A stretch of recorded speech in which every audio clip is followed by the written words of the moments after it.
Big TV భక్తి సమాచారం WhatsApp ఛానల్లో జాయిన్ అవ్వండి. అన్ని విశేషాలు ఎప్పటికప్పుడు తెలుసుకోండి.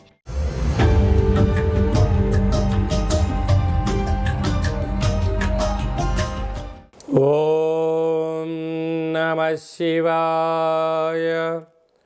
ఓం నమో నారాయణాయ. నరదృష్టి నివారణ, సంచిత కర్మ, ప్రారబ్ధ కర్మ, ఆగమిక కర్మ, దోష నివారణ, కాళభైరవాయ నమో నమః. హరి ఓం. ఓం కాళకాళాయ విద్మహే కాళాతీతాయ ధీమహి తన్నో శ్రీ నరదృష్టి నివారణ కాళభైరవాయ నమో నమః. హరి ఓం. మా ఛానల్కి స్వాగతం. చూస్తున్న వీక్షకులకు, ప్రేక్షకులకు, ప్రియ కాళభైరవ భగవద్బంధులకి స్వాగతం పలుకుతూ మమ్మల్ని ఎంతగానో ఆదరిస్తూ ఉండబడినటువంటి ప్రియ సోదర సోదరీమణుల అందరిపైనను కాళభైరవ స్వామి యొక్క జయంతి ఆశీస్సులు ఉండాలని కోరుకుందాం. ఈ వీడియో మీరు చూస్తున్నారు అన్నట్టయితే, ఈ వీడియో చూడాలి అనుకుంటున్న అయితే మీకు కాళభైరవ స్వామికి ఆజ్ఞ ఉంది అని చెప్పి గమనించగలగాలి. ఈ వీడియో ప్రారంభం నుంచి చివరిదాకా మీరు ఎప్పుడైతే చూస్తారో కాళభైరవ స్వామికి ఆశీస్సులు కలిగి అష్ట కష్టాలకు స్వస్తి పలికి అష్ట ఐశ్వర్యాలకు, ఆనందాలకు, రాజభోగాలకు మీరు అర్హులు అవుతారు అని చెప్పి కాళభైరవ స్వామికి ఆజ్ఞ చేత మీకు చెప్పడం జరుగుతుంది.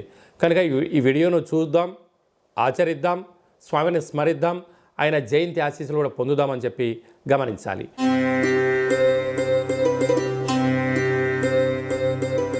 మీనరాశి వారికి ఈ ఆదివారం అమావాస్య కాళభైరవ జయంతి ఆంగ్ల సంవత్సరం చివరి రోజుల్లో ఉండబడిన ఇబ్బందుల్ని ఎలా తొలగించుకొని కొత్త సంవత్సరానికి స్వాగతం ఎలా పలుకుతామో, ఐశ్వర్యం, ఆనందం, రాజయోగానికి స్వాగతం ఎలా పలకాలో ఈ వీడియోలో సవివరంగా సంపూర్ణంగా తెలుసుకుందాం.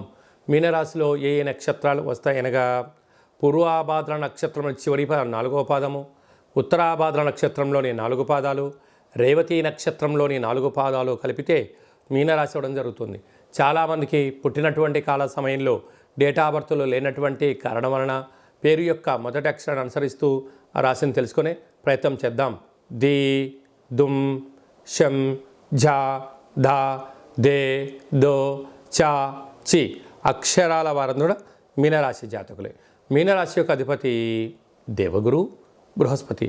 వీరికి ఒకవైపు ఏళ్లనాటి శని ప్రారబ్ధ సంచార స్థితిలో ఉండగా వచ్చిన ఆదివారం అమావాస్య అవ్వడం, ఆంగ్ల సంవత్సరం చివరి మాసం అవ్వడం, రాశిలోనే రాహు ఉండడం, తృతీయంలో గురు సంచార స్థితి, సంతాన స్థానంలో కుజుడు నీచబడడం, 7వ స్థానంలో కేతు సంచార స్థితి, భాగ్యస్థానంలో బుధాదిత్య రాజయోగం, రవి బుధ సంచార స్థితి కలిసి ఉండడం, రాజ్యస్థానంలో శుక్రుడు ఉండడం, వ్యయంలో శని భగవానుడు స్వక్షేత్ర సంచార స్థితిలో ఉన్నప్పుడు అన్ని అవకాశాలు మీ ముందర ఉన్నట్లే కనపడుతూ ఉంటాయి. కానీ ఏది ఎంచుకోవాలి, ఏది ఎంచుకోకూడదు, ఏం చేస్తే ఏమవుతుంది, ఏం చెయ్యకపోతే ఏం ప్లస్ అవుతుందో అనేది ఆలోచించుకునేటువంటి తర్జనాభర్జనం కలిగేటువంటి కాల సమయం. అనగా అదృష్టము, ఆనందము, పెట్టుబడులు, ఇన్కము అన్నీ ఒకేసారి కనపడుతూ ఉంటాయి. కానీ మనము తాత్కాలికమైనటువంటి వాటి గురించి ఆలోచించేదానికన్నా దీర్ఘకాలికమైనటువంటి ఫలాలు, దీర్ఘకాలికమైనటువంటి ఆనందాన్ని, శాశ్వతమైన స్థిరత్వాన్ని కలిగించే వాటిపైలో మీనరాశి వారు దృష్టిని పెట్టగలిగితే మంచి కాలము మీకు ముందు ఉంటుంది.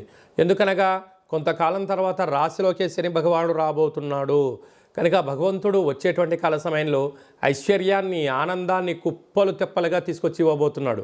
కనుక తాత్కాలికమైన వాటికన్నా శాశ్వతమైన వాటికి స్థిరత్వం వేయండి. ఇలాంటి కాల సమయంలో మనము పూజా మందిరంలో ఒక కూష్మాండ దీపాన్ని, అలాగనే నిమ్మకాయ దీపాన్ని, నారికేల దీపాన్ని మూడింటిని ఏర్పాటు చేసుకొని పూజ చేసి అయ్యప్ప స్వాముల వారికి కానీ, బ్రాహ్మణులు కానీ, సాకలి వాళ్ళకు కానీ అన్న ప్రసాదాన్ని ఏర్పాటు చేయగలిగితే మీ కర్మను వారు స్వీకరించి వారు అదృష్టాన్ని ప్రసాదిస్తారు అని చెప్పి గమనించాలి.